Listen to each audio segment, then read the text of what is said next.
एक भाव भय भयो है शरीर को मिलाप जैसे खल को। रागाधिक भावनी को पाए के निमित्त पुनि होत कर्म बंध ऐसो है बनाव जैसे कल को। ऐसे ही भ्रमत भयो मानुष शरीर जोग बने तो बने यहाँ उपाव निज थल को। रंभापति स्तुत गुण जनक जाको जोगी दास सोई मेरो प्राण है धारे प्रगट प्रकाश। मैं आत्म अरुपुद्गल खन मिली के भयो परस्पर बन। सो आसमान जाति पर आय उपजो मानुष नाम कहाय। मात गर्भ में सो पर आय करके पूरण अंग सुभाय। बाहर निकसी प्रगट जब भयो तब कुटुंब को मेलो भयो। नाम धरो तिन हर्षित हो टोडर मल्ल कहे सब को। ऐसो यहु मानुष पर आय बदत भयो निज काल गमाय। देश ढूंढा रह माही महान नगर सवाई जयपुर थान। तामे ताको रहनो घनो थोरो रहनो ठे बनो। तिस पर आय विसे जो कोय देखन जानन हारो सोय। मैं हूँ जीव द्रव्य गुण भूप एक अनादि अनंत अरूप। कर्म उदय को कारण पाए रागादिक हो हैं दुखदाय। ते मेरे औपाधिक भाव इनको विन से मैं शिवराय। वचनादिक लिखनादिक क्रिया वर्णादिक अरु इंद्रिय हिया। ये सब है पुद्गल के खेल इनमें नाई हमारो मेल। रागादिक वचनादिक घना इनके कारण कारज पना। ताते भिन्न न देखो कोय बिनु विवेक जग अंधा होय। ज्ञान राग तो मेरो मिल्यो लिखनो करनो तनु को मिल्यो। कागज मसी अक्षर आकार लिखिया अर्थ प्रकाशन हार। ऐसो पुस्तक भयो महान जाते जान अर्थ सुजान। यद्यपि यहु पुद्गल को खंड है तथापि श्रुत ज्ञान निबंध। जय जिनेन्द्र। यद्यपि आचार्य कल्प पंडित टोडरमल जी के ग्रंथों में अध्यात्म भरपूर था, लेकिन जिस तरह उन्होंने अपना परिचय दिया है, स्वयं को जीव द्रव्य और पर्याय से भिन्न कहा है, उससे प्रतीत होता है उनके जीवन में भी अध्यात्म था। ग्रंथों में तो था ही, उनके स्वयं जीवन में भी चिंतन में भी अध्यात्म को वे रखते थे। मैं आदरणीय दीपक जी भाई साहब से निवेदन करता हूँ, हमारे दादा यहाँ पधारें और वक्तव्य प्रारंभ करें। उससे पूर्व वे यहाँ आकर पंडित टोडरमल जी के बारे में कुछ शब्द कहें। आए भाई साहब दीपक जी।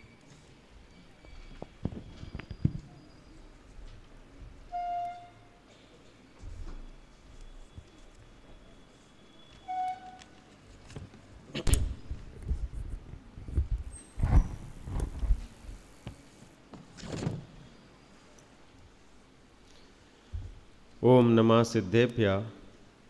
मंगलमय मंगल करन वीत राग विज्ञान नमो ताहि जाते भये अरहंतादि महान।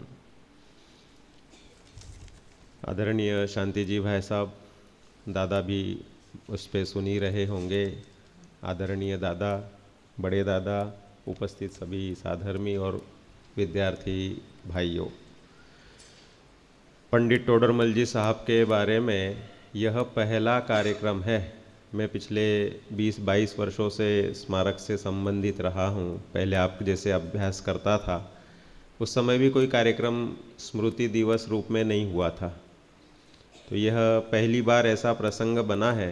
यद्यपि वह कार्तिक सुदी पंचमी वाला तिथि का उल्लेख तो पीएचडी में आदरणीय छोटे दादा ने पहले ही लिखा था, तो उस दिवस को आधार मानकर कि भाई यह दिन उनका वह अंतिम दिन वाला जो हाथी के नीचे कुचलाने वाला प्रसंग बना था, वह दिवस उनके स्मृति में, मतलब यह इस तरह का उल्लेख अभी भाई साहब बता रहे थे मेरे को, सांगागो के मंदिर में वहाँ पर कुछ जो पुराने ग्रंथ वगैरह हैं उसमें वह लेख आसपास मिलता है, इस तिथि के या इस तिथि को मिलता है।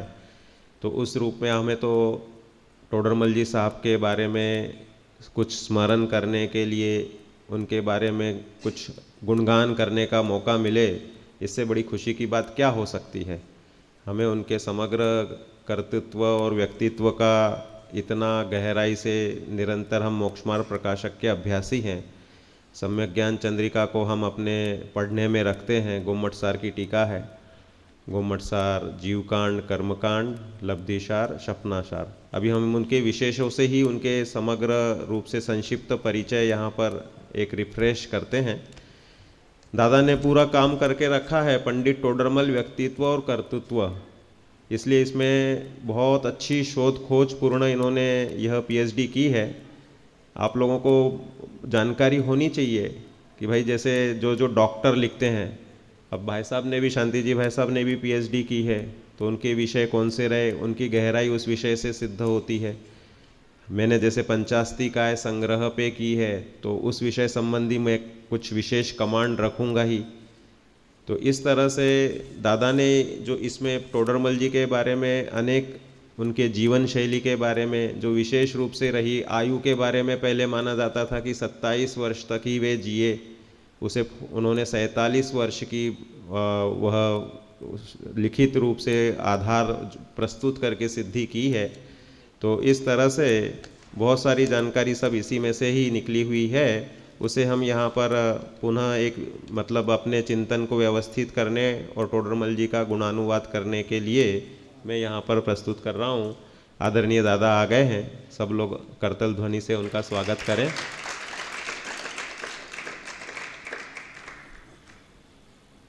देखो, टोडरमल जी का काल जो बताया वह विक्रम की 18वीं शती का अंत और 19वीं सदी का प्रारंभ काल बताया गया है। और उस काल में जो उनका कार्य हुआ वह सामाजिक परिवेश के अनुसार जो उस समय प्रचलित लोगों में मान्यताएं थी, कुछ शिथिलताएं थी, कुछ तत्व संबंधी भ्रांति वाला माहौल था, वो सब के अनुरूप उनकी जो कार्यशैली रही है उसके लिए दादा ने सुंदर शब्द प्रस्तुत किए हैं। और उन्हीं शब्दों से हम इसमें अध्ययन करके बहुत डिटेल में विवेचन में यहाँ पे प्रस्तुत कर रहा हूँ।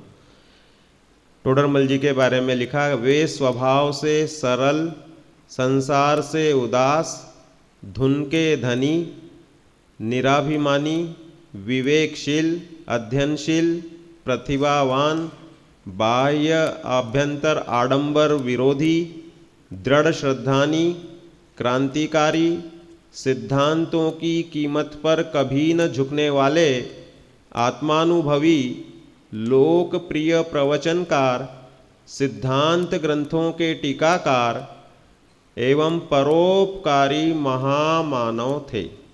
ये इतने सारे विशेषण दिए हैं। इन विशेषणों के अनुसार हम एक एक उनकी सिद्धि करते हैं कि वे कैसे इन विशेषणों में ये विशेषण लागू हो जाते हैं। स्वभाव से सरल कह रहे हैं कि सरलता के लिए देखो इसमें उन्होंने लब्धिसार और स्वप्नासार की जब संदृष्टि की आरंभ किया, जो संदृष्टि उन्होंने लब्धिसार और स्वप्नासार की लिखी, तो उसमें स्पष्ट शब्दों में लिखते हैं, शास्त्र विषय लिखा नहीं और बताने वाला मिल्या नहीं, फिर भी गूढ़ तत्वों को विवेचन किया है। इस प्रकार से उन्होंने सरलता से लिखा कि मुझे इस संबंध में लिखा हुआ मिला नहीं है और इस संबंध में मेरा बताने वाला मतलब अध्ययन भी कर सामने किसी ने कराया नहीं, लेकिन स्वयं बुद्धि से अध्ययन करके उन्होंने लिखा है। संसार से उदास उनके समग्र हम कर्तृत्व को देखते हैं तो उन्होंने अपना जीवन एकमात्र शास्त्र के अभ्यास में, उसके लिखने में और उनके प्रतिपादन में ही लगाया हुआ है। इसलिए वे समग्र जो संसार के आरंभ परिग्रह में आसक्ति थी उससे विरक्त रहते थे। धुन के धनी कि भाई सम्यक ज्ञान चंद्रिका की जब टीका लिखी, मतलब सम्यक ज्ञान चंद्रिका स्वयं टीका गोमटसार और जीवकांड, कर्मकांड, स्वप्नासार, लब्धिसार के इस पे, तो उस समय 6 महीने तक वे बिल्कुल ऐसे एकाग्र चित्त और उसी संबंध चिंतन में मग्न रहते थे कि उनकी माताजी ने भोजन में एक बार भूल से नमक नहीं डाला और वो बिना नमक का ही भोजन कर गए। और ऐसा ही माताजी ने जानबूझ के कि भाई देखें ये किस तरह से इसकी धुन लगी हुई है और कब यह इसको पकड़ पाता है। तो 6 महीने तक वह जब तक टीका पूरी नहीं हुई तब तक वे एकाग्र चित्त से उसी चिंतन में रहे, धुन में रहे और बिना नमक का 6 महीने तक भोजन करते रहे। 6 महीने बाद उन्हें एकदम से विकल्प आया कि अरे इसमें तो भोजन में नमक ही नहीं है। बोले मैं तो 6 महीने से नहीं डाल रही हूँ। तो इस तरह से वह सहज ही धुन के धनी थे और अपने कार्य में एकाग्र चित्त रहते थे। निरभिमानी, इतना सारा शास्त्र का कर्तृत्व किया उन्होंने, इतने सारे ग्रंथों की टीकाएं लिखी, फिर भी वे उसके लिए लिखते हैं, वचनादिक लिखनादिक क्रिया वर्णादिक अरु इंद्रिय हिया, ये सब हैं पुद्गल के खेल, इनमें ना ही हमारो मेल। उन समग्र कर्तृत्व को अपने ऊपर नहीं लेकर के उसे पुद्गल का ही समग्र किया हुआ मानते हैं। अध्ययनशील प्रतिभावान, कह रहे हैं कि अनेक ग्रंथों का इन्होंने स्वयं अध्ययन किया था, मोक्षमार्ग प्रकाशक में लिखा भी है। और प्रतिभा का इनका उल्लेख बहुत गजब का है कि आदि पुराण, पद्म पुराण, हरिवंश पुराण के वचनिकाकार दौलत राम कासलीवाल जी, शांतिनाथ पुराण इसके वचनिकाकार पंडित सेवाराम जी, सिद्धांत सार वचनिका के जो लेखक हैं वे भ्रमणशील उत्साही विद्वान पंडित देवीदास जी गोधा, ये सब इनके द्वारा प्रभावित होकर के, इनके समागम से, इनके समीप रह करके, इनके मतलब अनेक बार इनके श्रोता रहते थे। पंडित टोडरमल जी की प्रतिभा इतनी थी कि ये सब इतने अच्छे अच्छे विद्वान इनके द्वारा अध्ययन या इनके पास रहकर बाद में इन्होंने इस तरह से सुंदर सुंदर वचनिकाएं लिखी। बाह्याडंबर विरोधी, 6वां अधिकार जो प्रकरण है पूरा का पूरा मोक्षमार्ग प्रकाशक का और व्यवहाराभासी का प्रकरण, यह स्पष्ट रूप से इस पे वह छाप छोड़ता है। इसके सिवाय क्रांतिकारी के लिए तो वास्तव में बताया जाए कि इन्होंने जो दादा ने खुद ने उसमें 13 पॉइंट्स ऐसे गिनाए हैं पूरे मोक्षमार्ग प्रकाशक के। जैसे पेज नंबर 226 पर बताए, क्रांतिकारी वाक्य उसे कहते हैं कि जो प्रचलित मान्यताओं को हमें तुरंत ही प्रहार करके उससे दूर करें और सम्यक मान्यता खड़ी करें। हिंसादिवत अहिंसादि को भी बंध का कारण जानकर हेय ही मानना, ये सब इसको विवेचन करने की जरूरत नहीं, मैं तो अभी स्वयं दादा बोलेंगे ही, इसलिए मैं इधर संक्षिप्त रूप से 3-4 पॉइंट को कोट कर रहा हूँ। तत्वार सूत्र में पेज नंबर 229 पर दिया है। तत्वार सूत्र में आश्रव पदार्थ का निरूपण करते हुए महाव्रत अनुव्रत को भी आश्रव रूप कहा है, वे उपादेय कैसे हो। पेज 274 पर वात्सल्य अंग की प्रधानता से विष्णु कुमार जी की प्रशंसा की है। इस छल से औरों को ऊंचा धर्म छोड़कर नीचा धर्म अंगीकार करना योग्य नहीं है। ये स्पष्टता, उनकी दृढ़ निश्चयता कि मुनिराज के संबंध में उनका आदर रखते हुए और सम्यक धर्म को भी उचित रूप से उन्होंने शब्द में स्पष्ट रूप से प्रतिपादित किया है। ऐसी ग्वाले के इसमें भी दिया कि ग्वाले ने मुनि को अग्नि से तपाया, वह अविवेकी था, करुणा से कार्य किया इसलिए प्रशंसा की, परंतु इस छल से औरों को धर्म पद्धति में जो विरुद्ध है वह कार्य करना योग्य नहीं है। ये सब क्रांतिकारी विचार हैं कि जो लीक से हटकर और धर्म को मुख्य रखकर स्पष्ट रूप से बताए गए हैं। दृढ़ श्रद्धानी थे, दृढ़ श्रद्धांता के लिए बताया, इसलिए बहुत क्या कहें, जिस प्रकार से राग आदि मिटाने का श्रद्धान हो वही सम्यक दर्शन, वह मिटाने का उपाय जानना सो सम्यक ज्ञान, और जिस प्रकार से मिटे वही सम्यक चारित्र है। दृढ़ता से वीतरागता का प्रतिपादन और अपने आत्मानुभव की निरंतर सिद्धि की है। आत्मानुभवी थे, इसमें दिया कि मैं टोडरमल हूँ की अपेक्षा में जीव हूँ, यह अनुभूति उनमें अधिक प्रबल थी। सम्यक ज्ञान चंद्रिका के प्रशस्ति में यह परिचय उन्होंने दिया जो आपने अभी पढ़ाई था। मैं आत्म रूप उद्गल स्कंध मिलके भयो परस्पर बंध, सो असमान जाति पर्याय उपज्यो मानुष नाम कहाय। तिस पर्याय विषय जो कोय, देखन जानन हारो सोय। मैं हूँ जीव वही जीव द्रव्य गुण भूप, एक अनादि अनंत अरूप। तो अपने आप को आत्मा मानते थे, नियम से आत्मानुभव करते थे, सम्यक दर्शन से सुशोभित थे, इसलिए आत्मानुभवी विशेषण की भी सार्थकता है। लोकप्रिय प्रवचनकार विशेषण दिया टोडरमल जी के लिए। इनकी लोकप्रियता क्यों कैसे थी? तो सबसे पहली विशेषता ये कि उदाहरण शैली सबसे बड़ी प्रिय शैली होती है, बाल गोपाल को भी समझ में आने वाली शैली। इन्होंने रोगी और वैद्य का उदाहरण दूसरे, तीसरे, चौथे, पांचवें अधिकार के प्रारंभ में दिया है, क्योंकि रोगी और वैद्य के उदाहरण से सभी को स्वास्थ्य संबंधी चिंता भी होती है और वो उदाहरण भी ऐसा सरल सुबोध होता है कि सभी के हृदय में समा जाता है। प्रश्न उठाकर स्वयं शंका करने की शैली रही है पंडित टोडरमल जी की, इसलिए ये लोकप्रिय प्रवचनकार रहे हैं। सिद्धांत ग्रंथों के टीकाकार, ये जो चारों ग्रंथ बताए मैंने, गोमटसार, जीवकांड, कर्मकांड, लब्धिसार, सपनासार, इनकी भाषा टीकाएं पहले अलग अलग बनाई और बाद में फिर एक दूसरे से संबंधित और अध्ययन में सहायक जानकर चारों को एक करके सम्यक ज्ञान चंद्रिका को पंडित टोडरमल जी साहब ने रचा। और परोपकारी महामानव की वास्तव में ये समग्र साहित्य रचना उन्होंने कोई स्वयं के ख्याति लाभ पूजा चाह वगैरह के लिए नहीं की थी, एकमात्र वीतराग तत्वज्ञान सहज रूप से प्रकाशित हो और लोगों के लिए सहज ही यह मोक्ष मार्ग का प्रकाशन हो, इसलिए ये सुंदर सुंदर रचनाएं की। ऐसे इनके बहुत, ये सभी के सभी विशेषण इनमें सार्थक उतरते हैं। साक्षात हमारे लिए छोटे दादा यहाँ उपलब्ध हैं, जिन्होंने शोध खोज पूर्ण रूप से पंडित टोडरमल जी व्यक्तित्व कर्तृत्व के माध्यम से किया ही है और उन्होंने उसमें अनेक प्रकार से चिंतन दृढ़ता से गहराई से किया है। उनका ही हमें सुनने में विशेष लाभ होगा। मैंने संक्षिप्त रूप से थोड़ा सा परिचय दिया है। हम सब टोडरमल जी के सिद्धांतों को अपना के अपने कल्याण पथ पर अग्रसर हों, यही भावना। जय जिनेंद्र। बहुत बहुत धन्यवाद आदरणीय भाई साहब को। अध्यात्म जगत के प्रमुख हस्ताक्षर आदरणीय आचार्य कल्प पंडित टोडरमल जी ने मोक्ष मार्ग प्रकाशक जो शास्त्र लिखा अपने मौलिक चिंतन से। पूज्य गुरुदेव श्री ऐसा कहते थे कि उसके 7वें अधिकार को स्वयं उन्होंने अपने हाथों से लिख कर रखा था, इतनी महिमा उन्हें आई। इस तरह पंडित टोडरमल जी से संबंधित अनेक ऐसी बातें हैं जिन्हें हमें जानना है।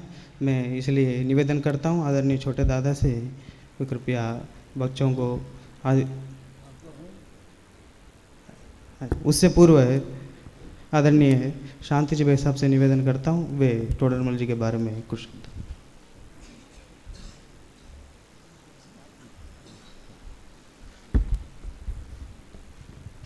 बाद में बुलाने के लिए सोच रहे थे इसलिए नाम नहीं लिया। मैं अधिक समय नहीं लूँगा, चूँकि हम भी विद्वान बनने जा रहे हैं, इसलिए कैसा आदर्श हमारे सामने होना चाहिए, 3 ही विशेषता की तरफ मैं सिर्फ उल्लेख करते हुए अपनी बात पूरी करूँगा।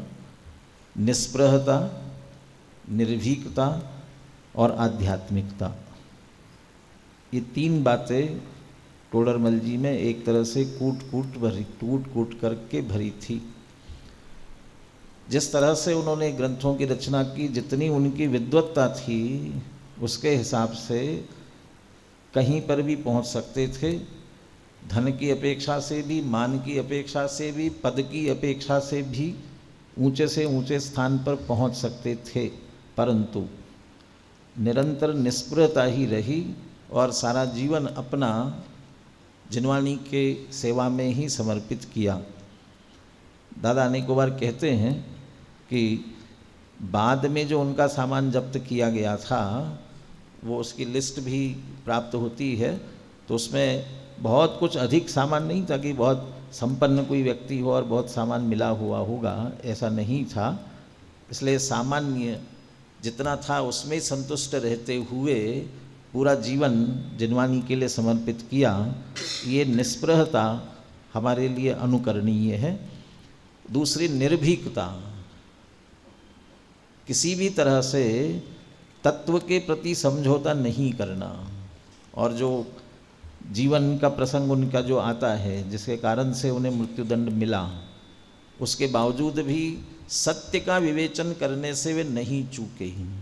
तो किसी कीमत पर भी हम तत्व और सत्य से विपरीत कथन कभी भी हमको नहीं करना चाहिए किसी भी प्रसंग पर। और तीसरी आध्यात्मिकता, ये सब होते हुए भी आध्यात्मिकता को वो कहीं भी रंच मात्र भी नहीं भूलते हैं। सम्यक ज्ञान चंद्रिका की टीका लिखते हुए भी नहीं भूलते हैं। मोक्षमार्ग प्रकाशक यद्यपि आगम की मुख्यता है, इसलिए हम मोक्षमार्ग प्रकाशक के लिए कहते भी है अध्यात्म गर्भित आगम, तो उसमें अध्यात्म बराबर गर्भित है। दूसरा अधिकार कर्म बंधन की अवस्था का वर्णन करने वाला है, और कर्म बंधन की अवस्था में तो जीव अनादिकाल से कर्मों से बंधा हुआ है, इतना पर्याप्त है। लेकिन कहते जीव कर्मों से बंधा, ये बताना हमें मुख्य नहीं है, ये इष्ट नहीं है। भले ही अनादिकाल से कर्मों से बंधा हुआ हो तो भी आत्मा का एक प्रदेश भी जड़ नहीं हुआ, कर्म रूप नहीं हुआ, और कर्म भी चेतन नहीं हुआ। ऐसी बराबर भिन्नता निरंतर रही है। क्रिया से अधिक भावों पर प्रधानता होनी चाहिए, भाव ही मुख्य है, इसलिए भाव सुधारने पर ध्यान देना चाहिए। इसका विस्तृत विश्लेषण 7वें अधिकार में व्यवहाराभासी के प्रकरण में, सम्यक चारित्र के अन्यथा रूप के प्रकरण में बहुत विस्तार से किया। यदि सचमुच श्रद्धा ज्ञान चारित्र तीनों, श्रद्धान कैसा होना चाहिए, जिनवानी का अध्ययन कैसा होना चाहिए, और इसके माध्यम से आत्मस्वरूप की स्थिरता के माध्यम से हमें कैसे आगे बढ़ना चाहिए, इस सारा विश्लेषण आगम के आधार से टोडरमल जी ने किया।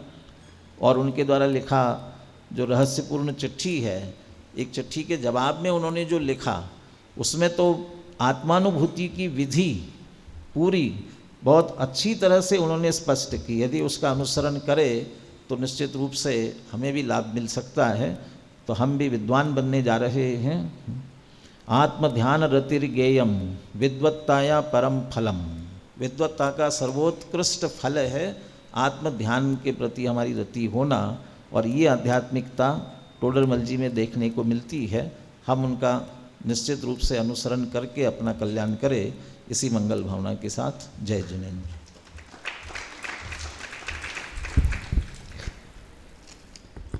तीन बिंदुओं के माध्यम से आचार्य कल्प पंडित टोडरमल जी के जीवन के बारे में विशेष प्रकाश आदरणीय भाई साहब ने डाला।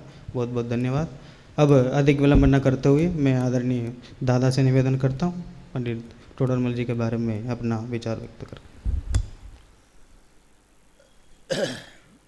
संतप्त मानस शांत हों जिनके गुणों के गान में, विवर्धमान महान जिन विचरे हमारे ध्यान में।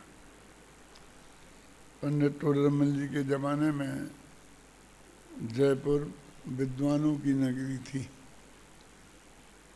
हिंदू धर्म की प्रधानता से बनारस और जैन धर्म की प्रधानता से जयपुर, ये दोनों नगरियाँ उस समय भी प्रसिद्ध थीं और आज भी हैं भाग्य से।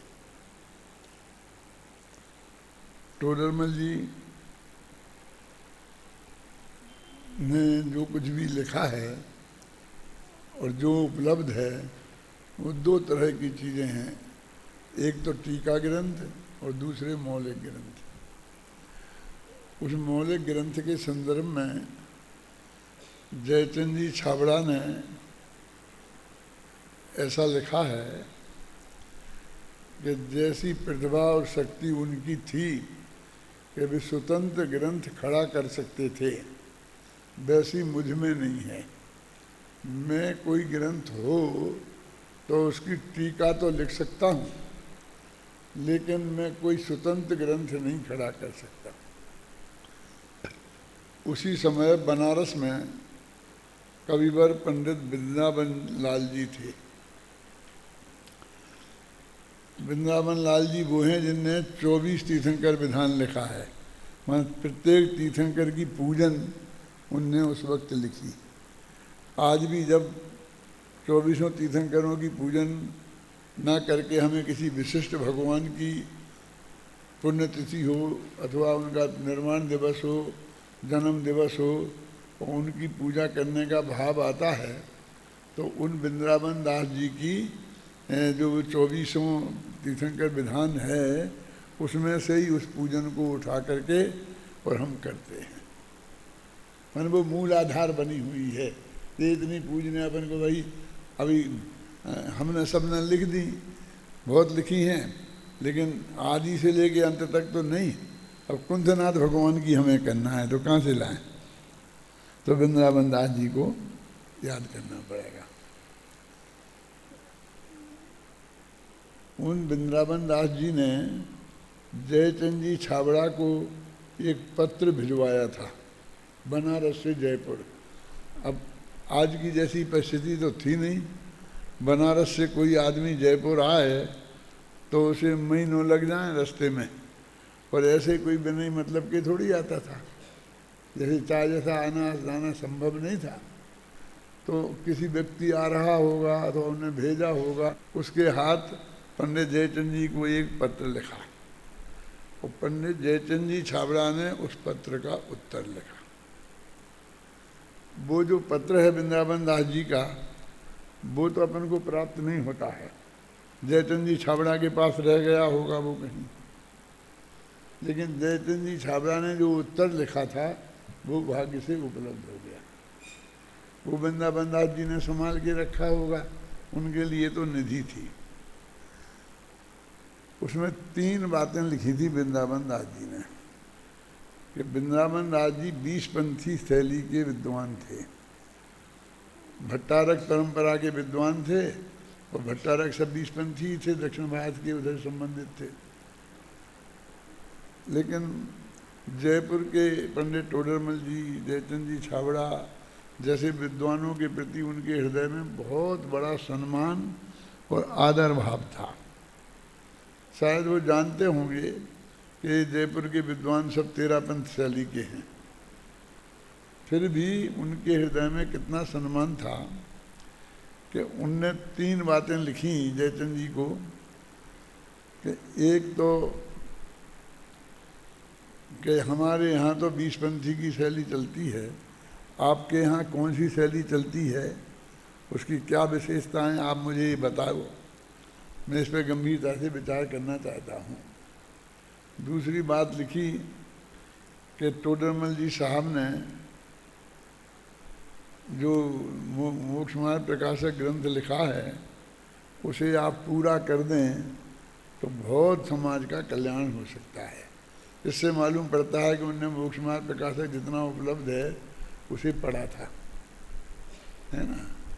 और तीसरी बात ये लिखी थी कि मैं आपके पास जयपुर आना चाहता हूँ, यदि आप मुझे न्याय व्याकरण पढ़ा दें तो मैं आपके पास आना चाहता हूँ। माने वो न्याय और व्याकरण के विद्वान नहीं थे, बस वो हिंदी की समझते थे और उसके कवि थे, और जो भी स्वाध्याय उन्होंने किया होगा, और वो ये कमी महसूस अपने में करते थे कि मुझे न्याय और व्याकरण का थोड़ा बहुत अभ्यास होना चाहिए।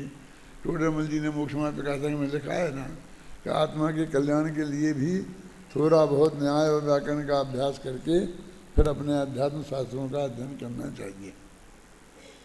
तो जयचंद जी छाबड़ा ने जो जवाब लिखा, इस पत्राचार से ये दोनों की विद्वत्ता और विशेषताओं पर ध्यान जाता है, और टोडरमल जी की भी, कि भी टोडरमल जी बहुत महान और बड़े विद्वान थे। मैं उनके सामने कुछ नहीं हूँ। उन्होंने मोक्ष मार्ग प्रकाशक का इस सीधा स्वतंत्र ग्रंथ रचा, उस ढांचे को वे खड़ा कर सकते हैं और मैं नहीं कर सकता, मैं तो टीकाकार हूँ। पंडित जयचंद जी छाबड़ा की 88 वर्ष की उम्र थी और टोडरमल जी 47 वर्ष में शुरुआत हो गया था। तब भी वे उन्हें गुरु के रूप में देखते हैं, और 88 वर्ष की उम्र में 66 वर्ष की उम्र तक उनने एक लाइन नहीं लिखी थी।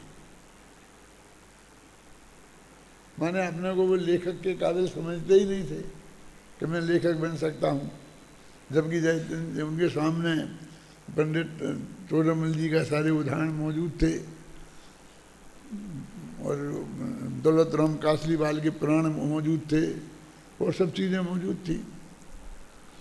66 वर्ष की उम्र के बाद उनने लिखना शुरू किया तो 88 वर्ष की उम्र तक लगातार लिखा,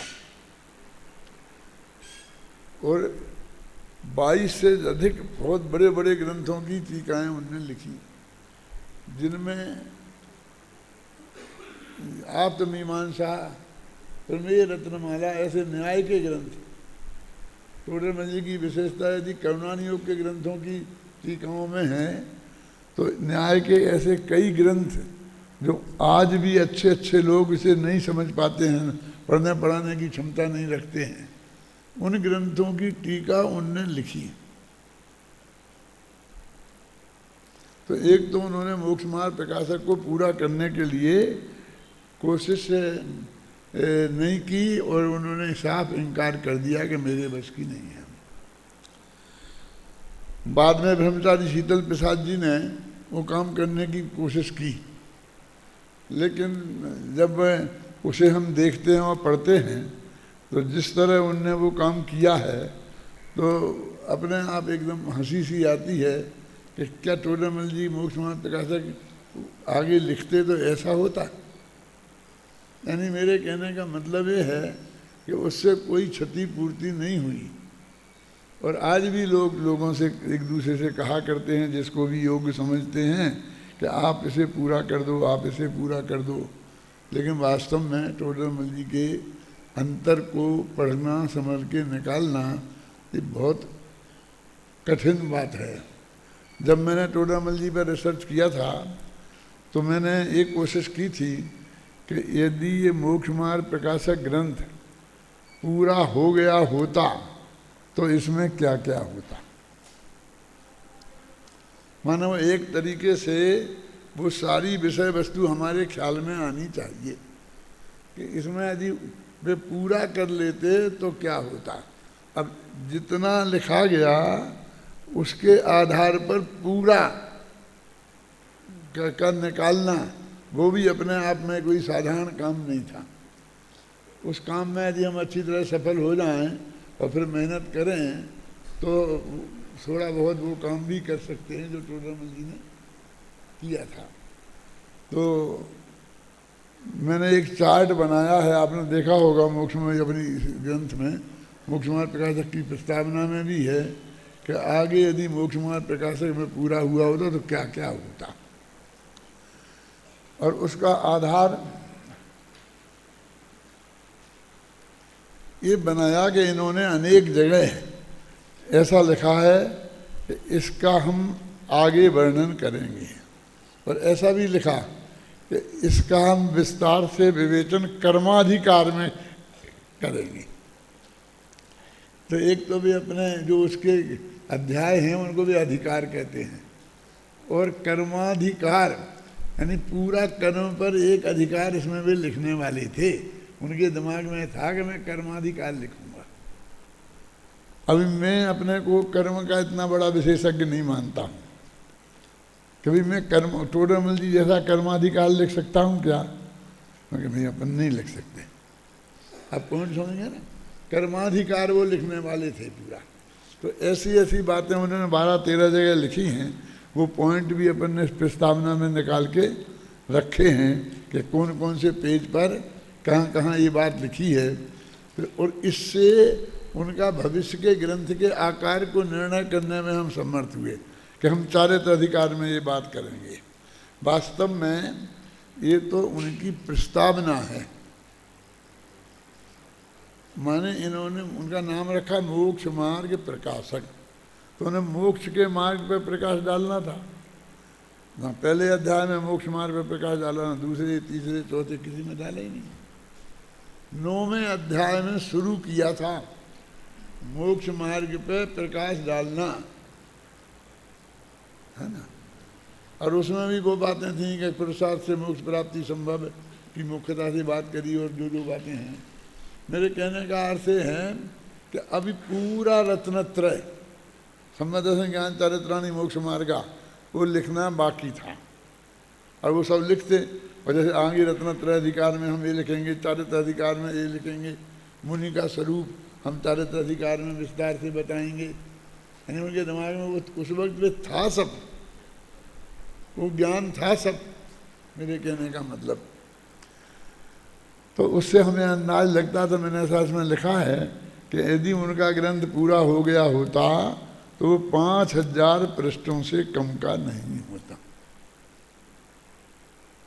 और इसीलिए उनके मंगलाचरण में ये बात आई।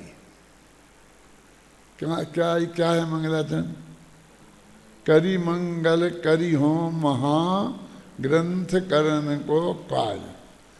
मैं महान ग्रंथ करने का काम करता हूँ। महा ऊपर चला गया और ग्रंथ नीचे है, तो हम उसको ऐसा पढ़ते हैं ग्रंथ करने का काम मैं करता हूँ, और महा को छोड़ देते हैं। यानी वे ग्रंथ नहीं लिख रहे थे। क्या लिख रहे थे? महान ग्रंथ लिख रहे थे। उनकी दृष्टि में भी महाग्रंथ लिखने की भावना थी, जिसमें करुणानुयोग, चरणानुयोग, अध्यात्म, न्याय, शास्त्र सब कुछ आता, सब दृष्टिकोण से। ऐसे ही पांडे राजमल जी ने भी जब पंचाध्यायी लिखी तो उसके पंचाध्यायी नाम रखा। है तो 1.5 अध्याय, आप जानते, एक पहला अध्याय पूरा है और दूसरा आधा ही है, वो भी पूरा नहीं हुआ। और ग्रंथ का नाम है पंचाध्यायी। इससे मालूम पड़ता था कि 5 अध्याय उनके दिमाग में थे। अब पहला अध्याय जितना है उससे कई गुना बड़ा दूसरा अध्याय है, और अधूरा है। पूरा होता तो कितना बड़ा होता। 5 अध्याय उनके दिमाग में थे। तो वे 5 अध्याय की रूपरेखा तो हमारे दिमाग में होनी चाहिए, जब हम लिखें तो तब लिख सकते हैं। और उन्होंने भी लिखा कि मैं पंचाध्यायी लिखूंगा, तो पंचाध्यायी के लिए क्या लिखा? ग्रंथराज। ग्रंथ नहीं लिखा। टोडरमल जी ने लिखा महाग्रंथ, और पांडे राजमल जी ने क्या लिखा? ग्रंथराज। ग्रंथराज, अपन राज शब्द लगाते हैं ना किसी के पीछे, तो उनकी बहुत बड़ापन की सूचक है ना, कि वे कोई किताब लिखने वाले नहीं थे, ग्रंथराज लिखने वाले थे। समझ रहे ना? तो ये टोडरमल जी की जो ये प्रतिभा थी, जिसको जयचंद जी ने बहुत स्पष्ट शब्दों में लिख दिया कि हमारे बस की ये बात नहीं है। और उसके जवाब में सब लिख दिया कि तेरा पंथ की शैली यहाँ चलती है, उसमें सब जो बातें थी लिखनी थी लिख दी। और एक बात जो उन्होंने लिखी जो बहुत मार्मिक है कि तुम मेरे पास न्याय और व्याकरण पढ़ने के लिए आना चाहते हो। माने वे किसी गुरु मुख से न्याय और व्याकरण नहीं पढ़े थे, लेकिन न्याय और व्याकरण पर उनका इतना अधिकार हो गया था कि उन्होंने बड़े बड़े न्याय के ग्रंथों की टीकाएं तो लिखी, लेकिन साथ में बनारस जैसे सुदूरवर्ती स्थान के विद्वान उनके पास न्याय और व्याकरण पढ़ने के लिए आना चाहते थे। अब आज जैसा महाविद्यालय तो था नहीं कि भोजनालय चलता है, सब बढ़िया है, मशीनें लग गई हैं, रोटियां धड़ाधड़ बन जाती हैं, समझे ना। वहाँ से वो आए, फिर वो यहाँ रहने की उसकी व्यवस्था हो, फिर पंडित जी पढ़ाएँ और उसे खाने पीने की सब व्यवस्था हो। कितना बड़ा काम था और कितनी बड़ी कीमत वो चुकाते थे उनने अपने इस ज्ञान की उपलब्धि के लिए। और आप तो पहले ही दे के आए हैं कि जब आपको हमको समझाना पड़ते हैं, हमारे साथी समझाते हैं कि नहीं अच्छे अच्छे हमारे यहाँ नौकरियाँ मिलती हैं। दिल्ली में हमारे 4 विद्यार्थी 2-2 लाख रुपए महीना पा रहे, प्रोफेसर बन गए, यहाँ ये हो गया, यहाँ ये हो गया। क्यों? तो वे यहाँ आकर के न्याय व्याकरण पढ़ जाते। कौन? जैसे वृंदावन दास जी तो बड़े प्रोफेसर हो जाते, कहीं ऐसा तो है नहीं। नहीं, मेरे कहने का मतलब उनके पीछे कहीं और कोई लोग और कोई उद्देश्य तो था नहीं। हालांकि मेरा और हमारे साथियों के साथ ये मतभेद रहता है। हमारे साथी इस बात के लिए बहुत जोर देते हैं कि उन्हें कहाँ कहाँ उनके रास्ते खुले हैं, कहाँ की कितने बड़ी से बड़ी नौकरी पर वे जा सकते हैं, कितनी आर्थिक तरक्की उनकी हो सकती है। इस बात का इन्हें अधिक से अधिक ज्ञान कराया जाए, माने वो लोभ दिलाया जाए कि भी। और मैं हमेशा ये कहता हूँ कि उनको अध्यात्म की महिमा बताई जाए और वे अध्यात्म की रुचि से आए यहाँ। लाभ तो उन्हें वो मिलेगा ही, जो लोक में लाभ मिलने वाला है, और आप बताओगे वो नहीं मिलेगा क्या उन्हें? फिर भी हमारा भजन वो नौकरी के लोभ वाले लोगों को बुलाना नहीं है, उसमें हम कोई निहाल नहीं होंगे, न जैन धर्म के प्रचार में न आत्मा के कल्याण में। वो प्योर अध्यात्म की रुचि से आए तो उसके साथ भी सब कुछ होगा, लेकिन उसे अध्यात्म की लगन लगना चाहिए। और इसलिए जब वो कहते हैं ना कि इसमें हमारा फ्यूचर क्या है, फ्यूचर क्या है, तो जैसा मेरा नेचर है, हंसकर मजाक में तरीके से मैं कहता हूँ कि हमारा फ्यूचर मोक्ष है, हैं?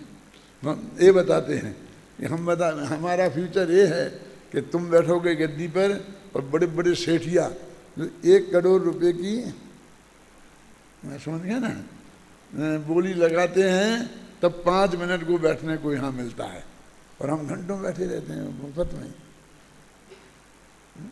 11 करोड़ में बोली ली और बाहुबली की बोली जब वहाँ पर करेंगे महामस्तकाली से, तो 18 तारीख को उनका नंबर आएगा और अपना नंबर 17 तारीख को आएगा, 1 पैसा दिए बिना। क्यों? मेरे कहने का मतलब समझे कि हमको इस अध्यात्म की महिमा बताना चाहिए और आपके हृदय में इस अध्यात्म की महिमा आना चाहिए। ये जो शांति जी ने बताया आपको, और अभी भी नहीं, मैंने प्रवचन भी सुना, उस वक्त भी इनने बहुत जोर दे के ये बात बताई थी। और पंडित जयचंद जी छाबड़ा ने भी वही कही। क्या लिखा उन्हें मालूम वृंदावन दास जी को, कि यदि न्याय और व्याकरण आपको पढ़ना है तो बनारस में बहुत ब्राह्मण विद्वान ऐसे हैं जो न्याय और व्याकरण में मेरे से भी ज़्यादा बहुत अच्छे विद्वान हैं, आप उनसे पढ़ लो। मैंने ये नहीं कहा ब्राह्मण से नहीं पढ़ना, अपने जैन यहीं से पढ़ना, ज्ञान तो कहीं से भी लेना है, उसके विद्वान तो पढ़ना। वहाँ से तुम इतनी दूर आओ और अपना समय खराब करो, मेरा समय खराब करो। उसके विद्वान भी इतने थे और मेरे समय खराब होना भी मानते थे। अब मैं इस उम्र का आ गया हूँ और अब मैं तुम्हारे लिए न्याय व्याकरण पढ़ाऊँ, इसमें मदद नहीं है। यदि तुम्हें अध्यात्म का मर्म जानना हो तो तुम जरूर आओ और मैं तुम्हें अधिक से अधिक समय दूंगा। ये अध्यात्म प्रेम जो जयचंद जी छाबड़ा में है और जिसके लिए बनाए वृंदावन लाल जी को उन्होंने लिखा, फिर वृंदावन लाल जी नहीं आए और न उनको ऐसा मौका मिला पढ़ाने का। लेकिन हमको तो इस जयपुर की विशेषता में बताऊं कि चोडरमल जी की, जयचंद जी छाबड़ा की ये अध्यात्म का विशेषता है। और अभी भी मैं कहता हूँ शांति जी कि हमारे इस विद्यालय की महिमा हमारे अध्यात्म का प्रेम है। हमारे न्याय व्याकरण में भी आप होशियार हैं, बहुत अच्छे पढ़ते हैं, प्रतिभाशाली हैं, सब विद्यार्थी भी हैं, हमारे अध्यापक भी प्रतिभाशाली हैं, सब है ये बन, लेकिन महिमा जो है सारे जगत को भी और हमें स्वयं भी, वो हमारे इस अध्यात्म से है। अभी अपने समन बेउला में भी देखा, जब इतने एक बड़े विद्वान ने ऐसा कहा कि हम सब क्षयोग समय दृष्टि हैं, अपने लोगों को कितनी हंसी आई। क्या आप कह सकते हो? कोई उपाध्याय कनिष्ठ के विद्यार्थी हैं ना, कोई खड़े हो एक आध,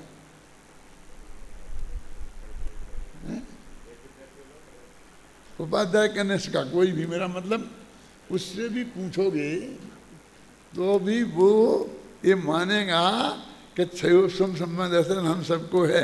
ऐसा नहीं है। क्षयोपम सम्मा दर्शन भी उपसम सम्मा दर्शन होगा, कर्ण लब्धि आएगी, वे परिणाम होंगे, तब जा कर के होगा। मानता है ना? क्यों?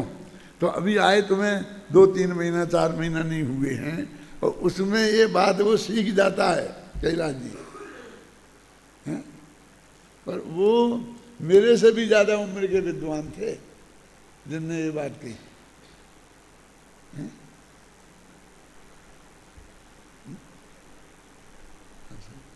तो मेरे कहने का मतलब ये है कि आप लोगों में सब क्षमता है, सब बात है। टोडरमल जी और अपर्णा जयचंद जी छाबड़ा हमारे आदर्श है। क्या ये तो पूज्य गुरुदेव श्री तो कोई अद्भुत महापुरुष थे। मतलब टोडरमल जी को तो मूल दिगंबर धर्म अपने जन्मजात उन्हें प्राप्त हुआ था, जयचंद जी छाबड़ा को भी, और उसमें जो उन्होंने क्रांतिकारी चीज़ें ला के रखी मोक्ष मार्ग प्रकाशक में, उनकी तो होड़ नहीं। जैसे मैं आपको बताऊं, ये जो गृहीत अगृहीत का वर्गीकरण है, ये सबसे पहले टोडरमल जी में आया विस्तार से। उसके पहले सारे शास्त्र छान मारे, कहीं ऐसा प्राप्त नहीं होता। किसी का ध्यान इतना महिमा बन तो दौलत राम जी ने उसे छेड़ाला में लिखकर और हमारी गांव-गांव की पाठशालाओं में पढ़ाकर हमारे विद्वानों ने, समाज ने उसे ऐसा कर दिया कि हमें लगता है जैसे केवली की दिव्य ध्वनि में ही ये सब बातें आई थी और सब मूल शास्त्रों में होंगी। क्या हमको ऐसा लगता ही नहीं है।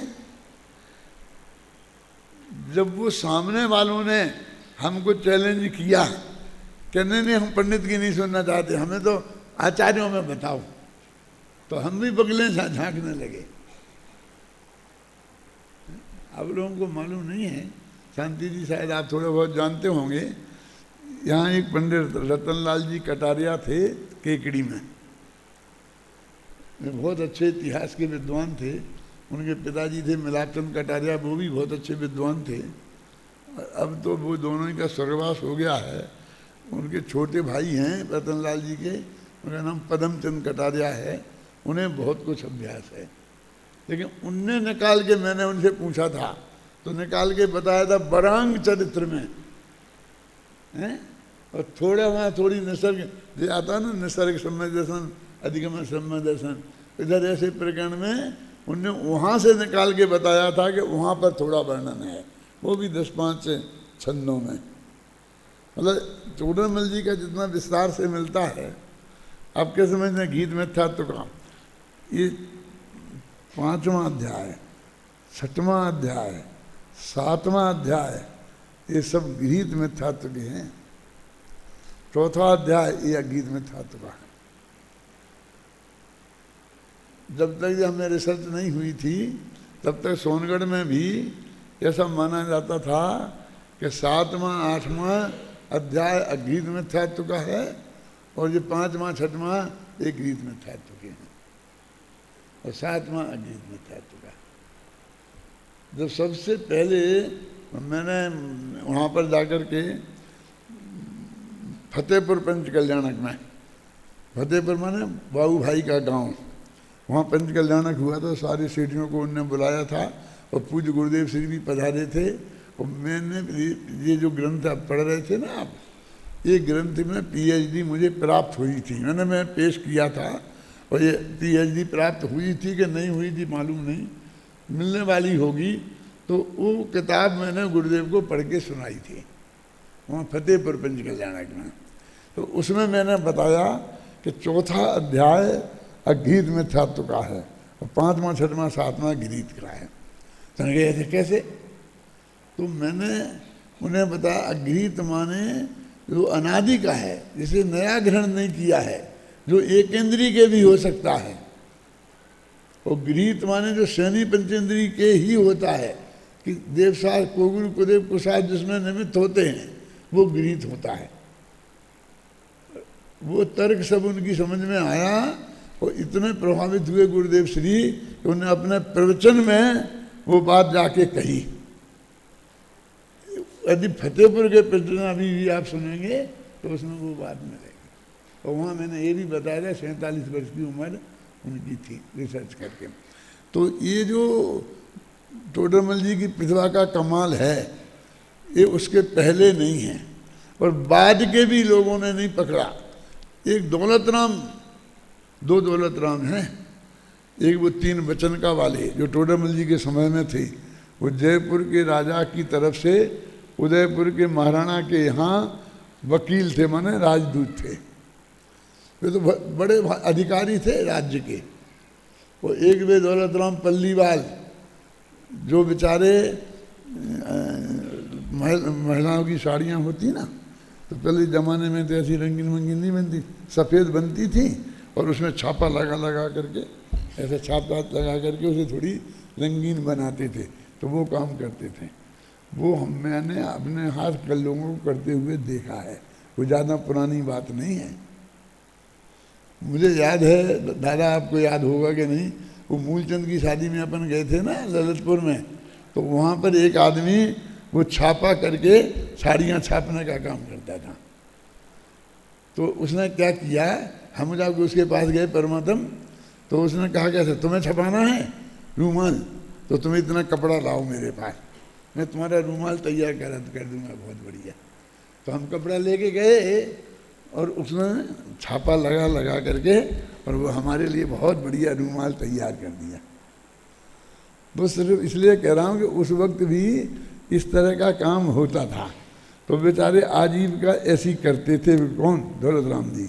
और वो वहीं बैठे बैठे अपना स्वाध्याय करते रहते थे, यहाँ छापते रहते थे और यहाँ ऐसी किताब खोल के बैठे रहते। मुझे आंखों में दृश्य घूमता है, देखा नहीं है लेकिन कल्पना लोग से कि ऐसी किताब रख लेते थे और यहाँ ठप ठप ठप ठप और बंधन छेद से मुक्त हुआ या शुद्ध आत्मा, निज से गंभीर धीर पर पूर्ण जाना, ऐसा स्वाध्याय करते रहते।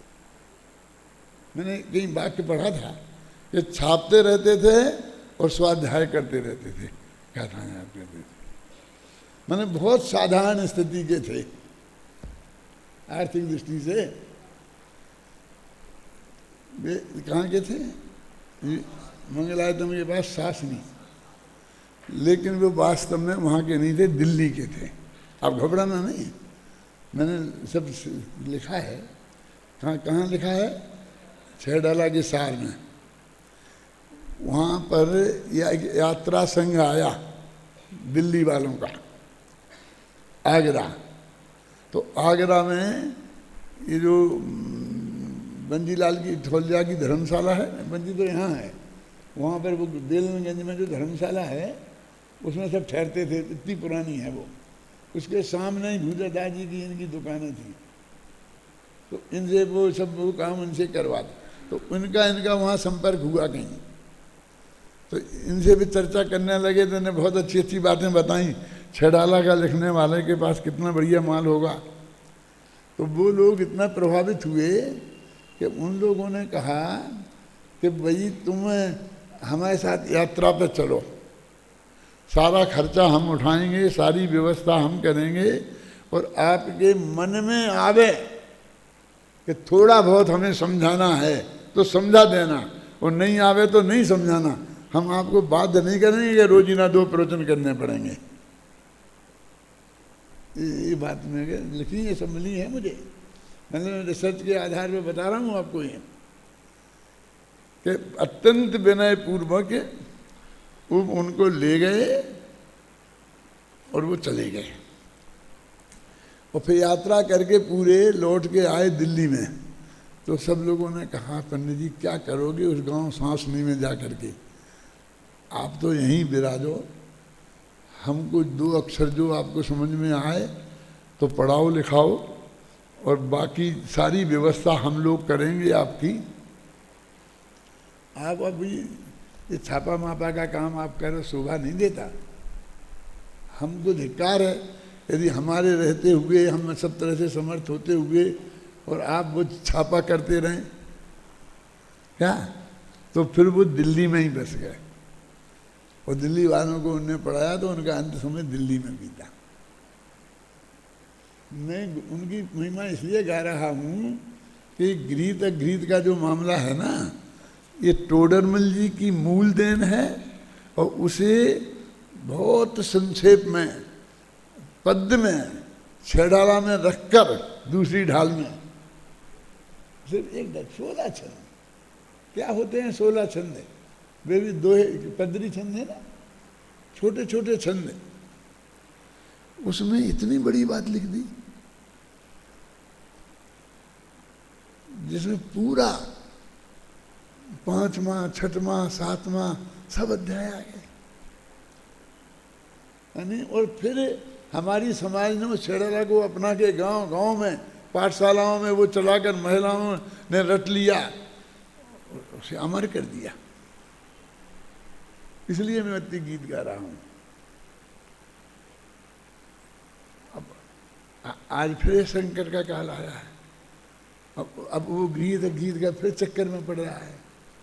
जो गीत गीत इतना स्पष्ट हो गया था क्या दीपक भाई हैं, अब उसकी जो महानता है, उसकी गहराई है कैलाश जी, उसको फिर हम चक्कर में पड़ रहे हैं। अत्यंत स्पष्ट है कि गृहीत मिथ्यात्व छूटे बिना अगृहीत मिथ्यात्व नहीं छूट सकता। ऊपर की खोपड़ी निकले बिना अंदर की लाल लाल जो है ना नारियल में, वो नहीं निकल सकती है। तो हमें कहने कि नहीं वो तो ऊपर का बने रहे, हमें क्या फर्क पड़ता, हम तो अंदर की निकाल देंगे, अंदर में से निकल जाएगी, ऐसी हो जाएगी।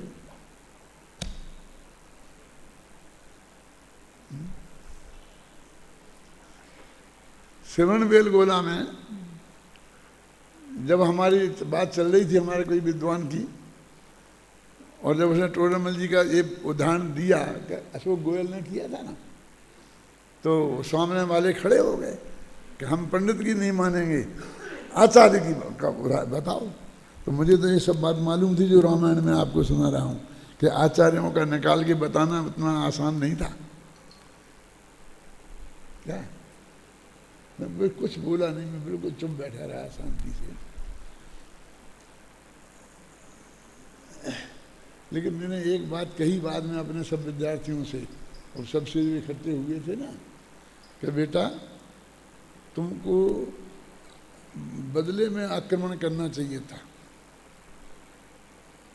क्या था? कि हम यहाँ पंडित टोडरमल जी को अप्रमाणिक सिद्ध करने नहीं आए हैं। यदि उन पर आप प्रश्नवाचक उठाएंगे तो हम नहीं, बहिष्कार करते हैं हम तुम्हारे इसका। क्या? फिर मैंने कहा उनने क्या किया था कि टोडरमल जी के अंगरखा बनवाए थे 500। समझ गए? टोडरमल जी ये कपड़ा पहने कहाँ है, ये कपड़ा पहने ना ऐसा, ऐसी पगड़ी और ऐसे अंगरखे 500 बनवा के लाए थे इंदौर से, और हम सबको पहनाए थे। सब टोडरमल बन गए थे, 500 टोडरमल। तो मैंने उन्हें बहुत बहुत धन्यवाद दिया था कि आपने टोडरमल की ड्रेस हम सब विद्वानों को पहनाकर जो हमें खुशी प्रदान की है, उसकी हम कल्पना ने आपको कितना धन्यवाद दें। हमको नुकसान भी हुआ है। क्या नुकसान हुआ दीपक जी बताइए, तो याद है आपको? मैं बताता हूँ। मैंने कहा हम धोती कुर्ता टोपी वाले और बाकी के सूट पैंट वाले, उनके बीच में हम बिल्कुल अलग दिखते थे, और तुमने ये झंगे पहना करके हम सबको बराबर पे कर दिया, अब हम अलग कैसे दिखेंगे? नहीं, पर्सनल तो मुझे नुकसान हुआ है, समझ में आया आपकी में है? पर्सनल तो मुझे नुकसान हुआ है? लेकिन फिर भी टोडरमल जी की ड्रेस आपने अपनाई, उसकी मुझे बहुत खुशी है। कोई शायद दूसरे कोई पंडित की आप बनवाते तो मैं पहनता भी नहीं, मैं अपनी टोपी कुर्ता नहीं छोड़ता। ये पंडित हुकुमचंद दूसरे पंडित की ड्रेस नहीं पहनता है, पंडित हुकुमचंद की ड्रेस पंडित हुकुमचंद की ही होगी। क्या? लेकिन मुझे खुशी है कि टोडरमल जी की। तो मैंने क्या कहा दादा कि आपने इतना सम्मान दिया टोडरमल को, और इसी विद्वत सम्मेलन में टोडरमल की प्रामाणिकता पर उंगली उठाई जाए, ये बर्दाश्त कैसे हुआ हम लोगों को? समझ में मैं क्या कह रहा हूँ? अब लोग कहते कहो मत कहो मत, क्या नहीं कहें, आप रह सकते हो? आप जानते हैं संगीत की परीक्षा थी, और संगीत का असली रसिया कौन है, तो इसकी परीक्षा होनी थी। तो संगीत गाने बैठे और सबको कि सुनो आप, और सबके साथ एक एक तलवार नंगी लेके आदमी खड़ा कर दिया कि कोई आदमी सिर हिलाए तो उसी वक्त तुम गर्दन काट देना। ऑर्डर दिया सबके सामने, ऐसा अकेले में कह दिया कि गर्दन काटनी नहीं है, लेकिन सबके सामने ऑर्डर दिया गर्दन काट देना, हमारे ऑर्डर के इंतजार की जरूरत नहीं है। और सबसे कहा ये संगीत यहाँ गाएंगे, कोई गर्दन नहीं हिलाएगा, और ये बंदूक वाला खड़ा है, तुमने गर्दन हिलाई तो गर्दन काट दी जाएगी। और जब वो संगीत के रंग पे आया तो जो वे नकली थे वो तो ऐसे अकड़ के बैठे रहे जान बचाने के लिए, जो असली रसिया थे वो तो झूमने लग गए। तो मालूम पड़ गया कि असली रसिया कौन है। समझ में आया ना? बना लो जितने नियम तुम्हें बनाना है, कर लो जितनी प्रतिज्ञाएं करना है जिससे कर लो, लेकिन टोडरमल का असली भगत होगा वो तो रीन जाएगा, वो नहीं रुक सकता। मैंने कहा कैसे हम बर्दाश्त करें कि टोडरमल पे उंगली उठे और हम सब चुप बैठे रहें? नहीं हो सकता। क्या टोडरमल की विद्वत्ता प्रामाणिकता, अपने छेड़ा वाले दौलत राम जी की प्रामाणिकता पर हम प्रश्नवाचक नहीं लगने देंगे, क्योंकि हमारे मूल आधार है। सारी समाज छेड़ाला को कितनी प्रामाणिक मानती है, उतनी मोक्षनाथ प्रकाशक को नहीं मानती, समय सार को नहीं मानती। कैलाश जी मेरी बात आपके रची, मैं सही हूँ कि गलत? नहीं, मैं नहीं रुकूंगा, मैं तो गर्दन हिलाऊंगा, काटना हो जिसको काट लो, काटने का श्रेय जिसको लेना है ले लो, मैं गर्दन कटाने के लिए तैयार बैठा हूँ। क्या मैं टोडरमल की गद्दी पे बैठा हूँ जिस दिन, मैं तो उसी दिन नक्की कर लिया कि मुझे टोडरमल की ही मौत स्वीकार है।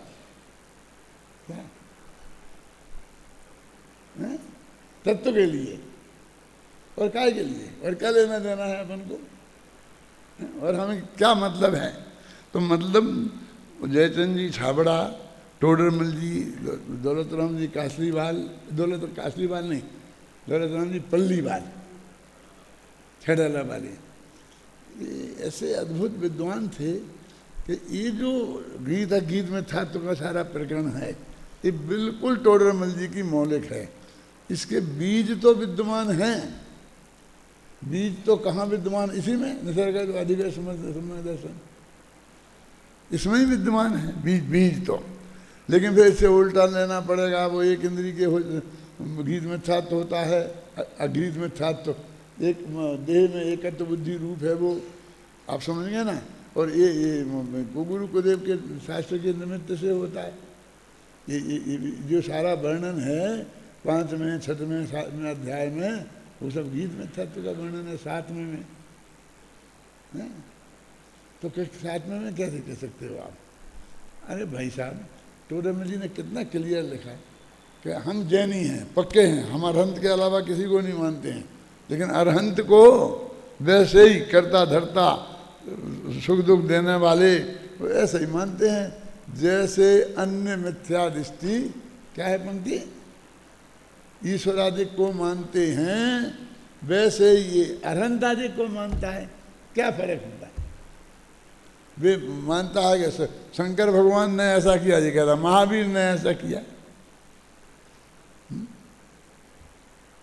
बड़े गौरव के साथ हम कहते हैं, अभी बहुत लोग नाराज हो सकते हैं, लेकिन अब क्या नाराजी महाराज जी का, कि हमारा गाय का दूध चुराने वाला हमारे महावीर कैसे हैं?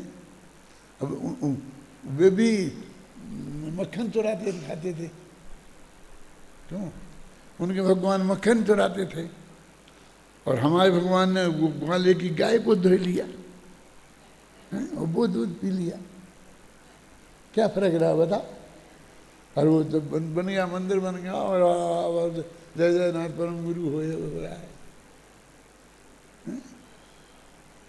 बोलो, आपका भगवान मक्खन चोर है कि दूध का चोर है?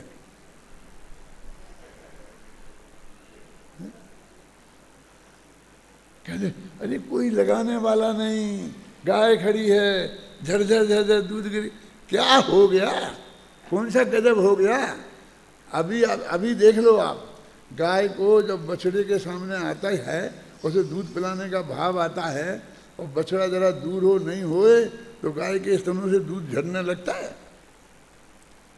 तो कोई यही बड़ी बात नहीं, अंदर दूध है, थोड़ा प्रेशर आएगा तो बाहर निकल आता है, अपने से ऐसा करें तो निकल जाता है ना। तो कहीं भी प्रेशर आएगा निकल जाएगा, तो उसमें कौन सा गजब हो गया? हो भी गया ऐसा कुछ तो, और नहीं हुआ क्या हुआ, मैं उस पर बहस में नहीं जाना चाहता हूँ। लेकिन हमारा भगवान कोई किसी भी की चीज़ की चोरी फोरी नहीं करता। चोरी का आरोप लगाए हम भगवान पर। हमको ये नहीं कहना चाहिए डंके की चोट, कि वो हमारे भगवान की जो मूर्ति अंदर थी ना टीले के भीतर, उसने बिल्कुल गाय का दूध नहीं चुराया, कुछ नहीं किया। वो तो अकर्ता है, वो तो जड़ है, पत्थर की मूर्ति है, क्या क्या क्या कहती है? कितने इसमें ये तत्व क्या है? बोलो बोलो श्यामलाल जी। अब महावीर जी के भगत तो बहुत हैं, डर तो बहुत है, क्या करें? लेकिन क्यों? ये भूतों को भगाने वाला हमारा भगवान है। भूत भविष्य सब कुछ नक्की है, ये बताने वाला है हमारा भगवान है। ये जो हमारा स्वरूप है, तो टोडरमल उन विद्वानों में से थे, वो हमारे आदर्श हैं। उनके शिष्यगणों में पंडित जयचंद जी छाबड़ा, दौलत राम जी पल्लीवाल, ऐसे और विद्वान हैं बहुत। तो जिन विद्वानों के कारण ये मूल तत्व ज्ञान हमें आज मिला है, वो टोडरमल जी का जीवन कैसा था, कैसे उनकी मृत्यु हुई, तो वो तो तुम लोगों से कहा था, तुमने सुना दी कि नहीं सुनाई पूरा? क्या रामायण कौन आया था मेरे पास? हाथ उठाओ। नहीं सुनाई ना? क्यों नहीं? मैं नहीं बोलूँगा, इसलिए तुम लोग सुना देना। सुना, अब सुना दो, जल्दी नहीं हो तो। कि वो हमने कैसे नक्की किया कि वे आज के दिन उनका स्वर्गवास हुआ था, ये पंचमी कैसे आई, कहाँ से आई और कब मरे थे, तो उसकी जो पूरी रामायण हमने 1-2 पेज में लिखी है, वो सुनाओ। क्यों नहीं सुनाई? चलो सुनाओ पढ़ के, बस हो गया।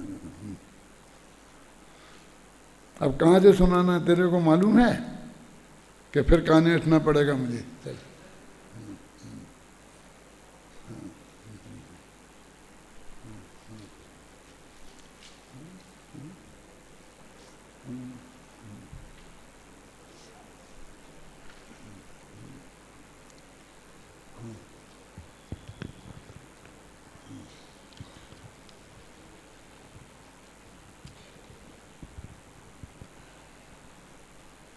पंडित टोडरमल की मृत्यु जयपुर में ही हुई। उनके अपूर्ण टीका ग्रंथ पुरुषार्थ सिद्धि उपाय की भाषा टीका विक्रम संवत 1827 में पूर्ण करने वाले पंडित दौलत राम जी कासलीवाल ने उनकी प्रशस्ति में इसका स्पष्ट उल्लेख किया है, पर कब और कैसे के संबंध में वे एकदम मौन हैं।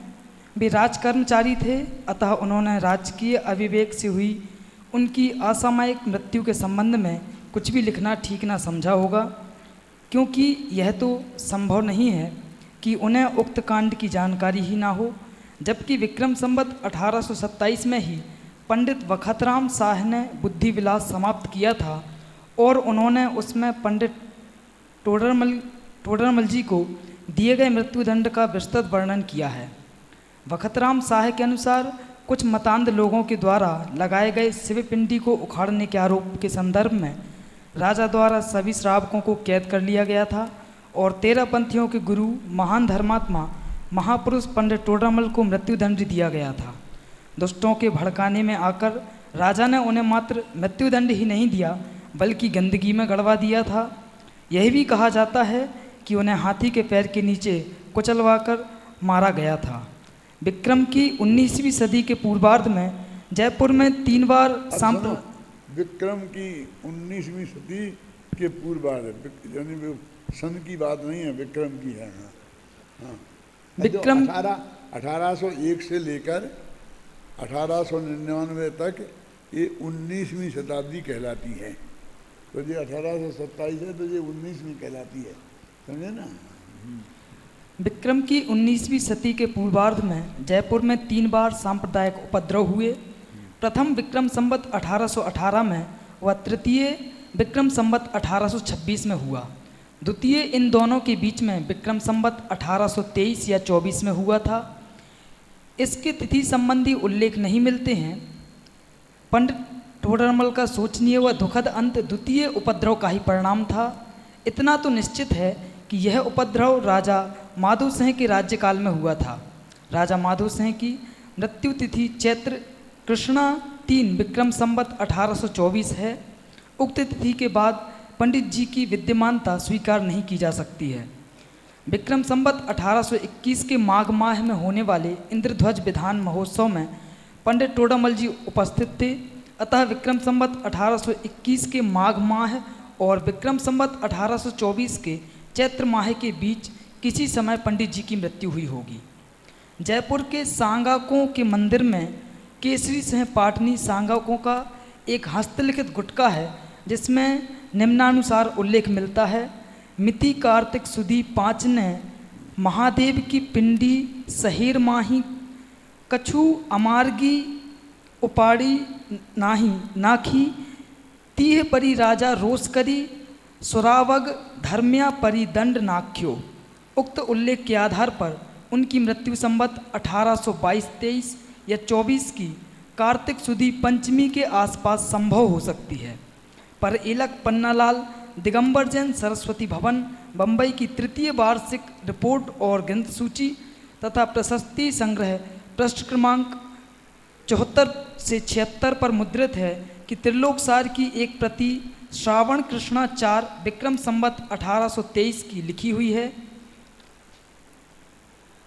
संवत 1823 का मिति श्रावण वध 4 दिने ऐसा पुस्तिका लिखी, जिसके निम्नानुसार उल्लेख पाया जाता है।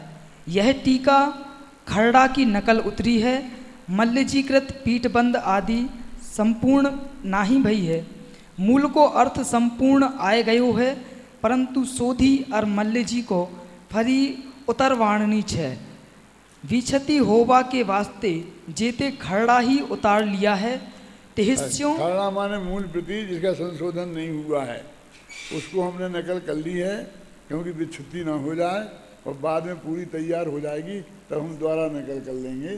तो इस तरह से वो अधूरी हो रही थी त्रिलोकसार की पूजा। तो मैंने पंडित जी थे और उसे भी ठीक कर रहे थे, तो 23 तक पंडित जी की उपस्थिति सिद्ध हो गई।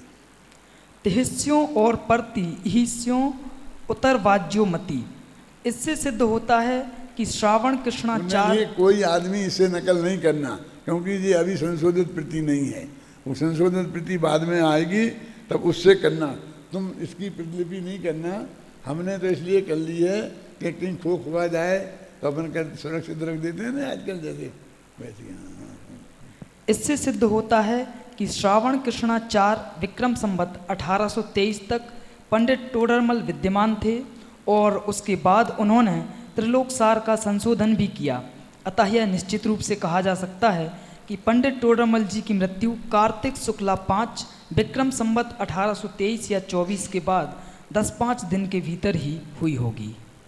ये निष्कर्ष निकाला जो आज का दिन अपन मना रहे हैं, इसका जो आधार है, इस तरह से निकाली है। ऐसी डायरेक्ट कहीं नहीं मिली है कि तब तक वो मौजूद थे। यही तरीका होता है कि उनकी मौजूदगी कब तक थी, ये हम अन्य प्रमाणों से, अन्य विद्वानों के प्रमाणों से इकट्ठी करते हैं और फिर उनका उल्लेख उनके बाद के किन विद्वानों ने किया मृत्यु का, तो वहाँ से लाकर उसको कैसे समेटते जाते और फिर जिसके बाद हमको कोई प्रमाण नहीं मिलता तो हम कहते हैं इसके बीच में उनकी कभी हुई है। तो अपन को ये मिल गया प्रमाण कि पंचमी के दिन हुई थी, ये बात तो पक्की है। लेकिन वो 23 की थी, 24 की थी, ये हमें शंका थी, लेकिन 23 तक पंडित जी विद्यमान थे ना, क्योंकि वो तिलक सार की वो कर रहे थे संशोधन, तो इससे 24 में हुई। तो कार्तिक शुदी पंचमी विक्रम संवत 1824 में उनकी मृत्यु हुई, वो दिन आज का है।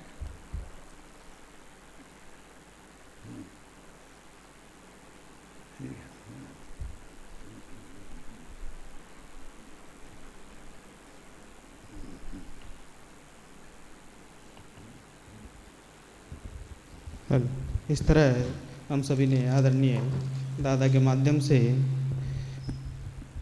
आचार्य कल्प पंडित टोडरमल जी किस तरह विद्वान और प्रतिभा संपन्न थे।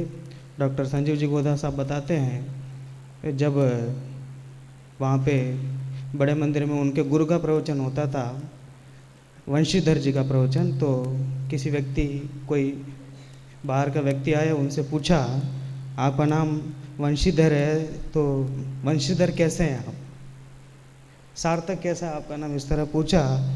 तो टोडरमल जी ने आज्ञा मांगकर अपने गुरु से वहीं सभा में 17 प्रकार से सिद्ध किया उन्होंने उनका गुरु का नाम वंशीधर क्यों है। इस तरह प्रतिभा संपन्न, विद्वत संपन्न तो थे ही, साथ ही साथ अध्यात्म की महिमा उन्हें अधिक थी।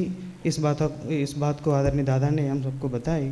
उसके अलावा जिस तरह उन्होंने समय का निर्धारण किया, दादा ने कैसी घटनाएं हुई, उस घटनाओं के बीच में कौन राजा था, उसके आधार पर निर्णय करना, ये बहुत बड़ी बात है। और इसी तरह आयु के संदर्भ में भी एक विशेष बात दादा ने लिखी है, उसे भी हमें पढ़ना चाहिए।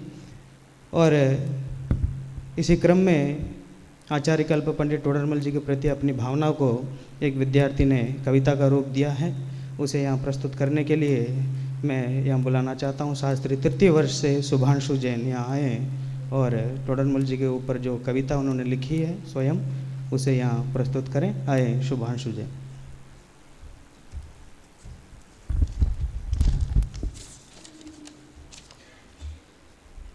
जब झांसी की रानी ने आंखें खोली होंगी तभी उसके कुछ कालांतर में ही पंडित टोडरमल जी ने अपनी आंखें मूंदी थीं।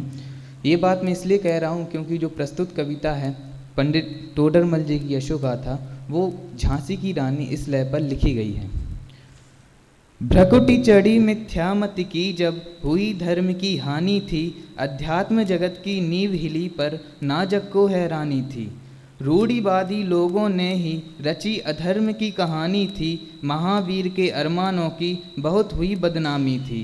संदूकों में बंद पड़ी वो सच्ची माँ जिनवाणी थी, सत्य धर्म बतलाने को बस वही धर्म की निशानी थी। धन्य भाग्य था लोगों का, प्रारंभ हुई ये कहानी थी। टोडरमल का जन्म दिवस था, मिथ्यात्व को मुँह की खानी थी। अद्भुत प्रतिभाशाली थे वे, लिखी धर्म की कहानी थी। संदूकों के ताले तोड़े समझी माँ जिनवाणी थी। गहन अध्ययन चिंतन से ही धर्म ध्वजा पहरानी थी। पाखंडों के महल ढहाती फैली वीर की वाणी थी। तर्क वितर्कों से तुमने सिली धर्मांध जुबानी थी। टोडरमल की धर्म क्रांति से मिथ्यात्व को मुँह की खानी थी। आचार्यों का लोप हुआ पर जिनवाणी तो पहचानी थी। मोक्ष मार्ग का उदय हुआ कुछ लोगों को हैरानी थी। लोगों ने षड्यंत्र रचा तो मौत तो उनकी आनी थी, अल्पायु और अल्पावधि में दी तुमने कुर्बानी थी।